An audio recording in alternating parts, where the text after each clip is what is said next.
Welcome back once again to the Imaginary Gallery, and it's TJ, your host. We are in Cognitive Distortions, and we've reached number 7. Now, I must admit, I do know for a fact I covered some of the information in number 7 in another random lost video. Who knows where it is or what it was, but I don't think it was told in the same manner as the rest of these in this series, so it's being given a redundancy with probably new insight.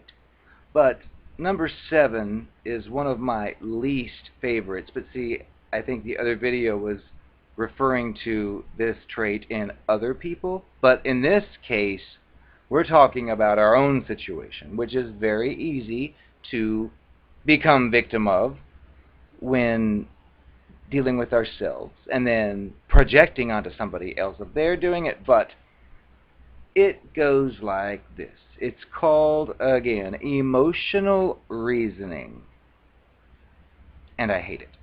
But Mr. Burns, Dr. Burns, says you take your emotions as evidence for the truth. Your logic is, I feel like a fool. Well, therefore I am a fool. This kind of reasoning is misleading because your feelings reflect your thoughts and beliefs. If they are distorted, as is quite often the case, your emotions will have no validity. Examples of emotional reasoning include, I feel guilty, therefore I must have done something wrong. I feel overwhelmed and hopeless, therefore my problems must be impossible to resolve. I feel inadequate, therefore I'm a worthless piece of crap. I'm not in the mood to do anything, therefore I might as well just lie in bed all day. Or, I'm mad at you. This proves that you've been acting like a rotten whore, and you're trying to take advantage of me.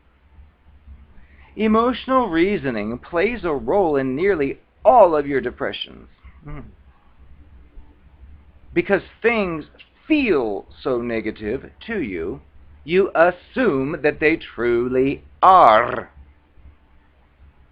It doesn't occur to you to challenge the validity of the perceptions that create your feelings. One usual side effect of emotional reasoning is procrastination.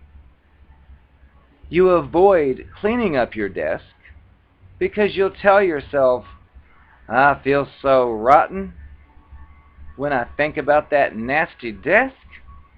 Cleaning, it's going to be impossible. 6 months later, you finally give yourself a little push. Maybe somebody important's going to come in and see your desk. So, turns out, when you actually clean your desk, it turns out to be gratifying and not tough at all.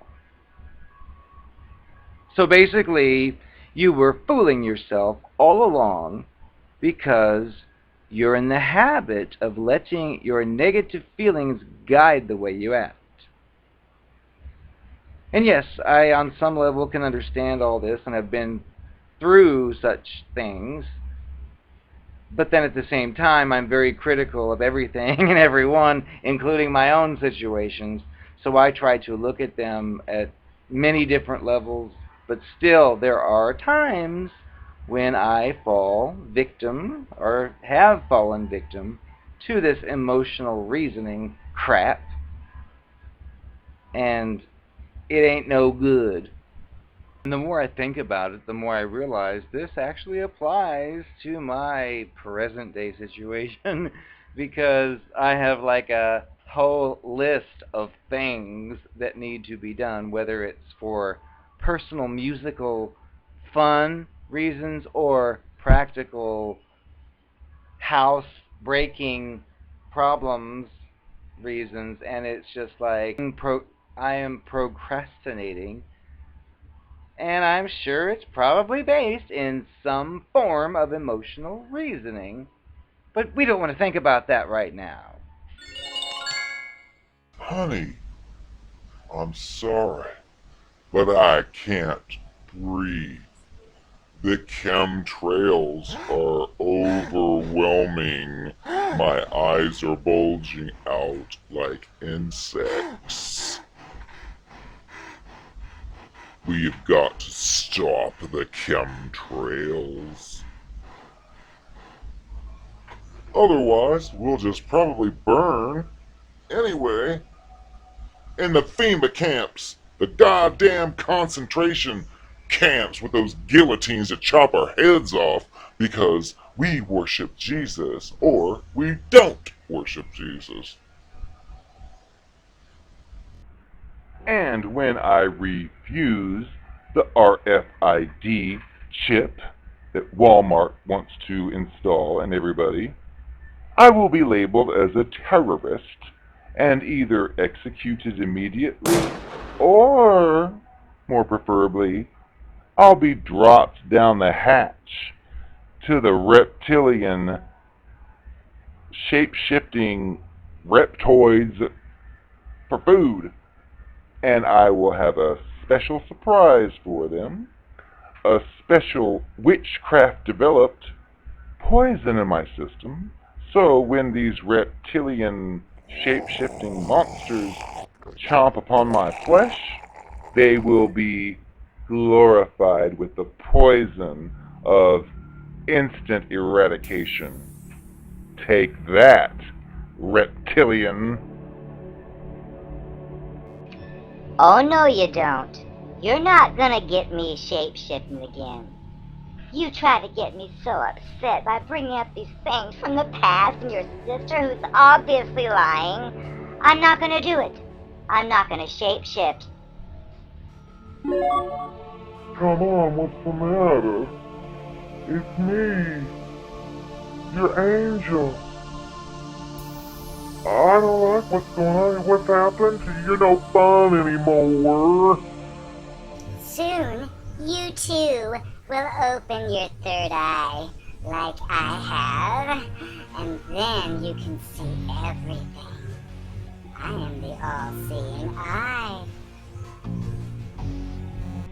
I can't help it. I fell in love with Angel Cologne. He cheated on me with Dr. Cheetah and Dr. Lou. They had a threesome. It ruined my life. I'm gonna get revenge. My third eye is open, and it's reptilian. Look out!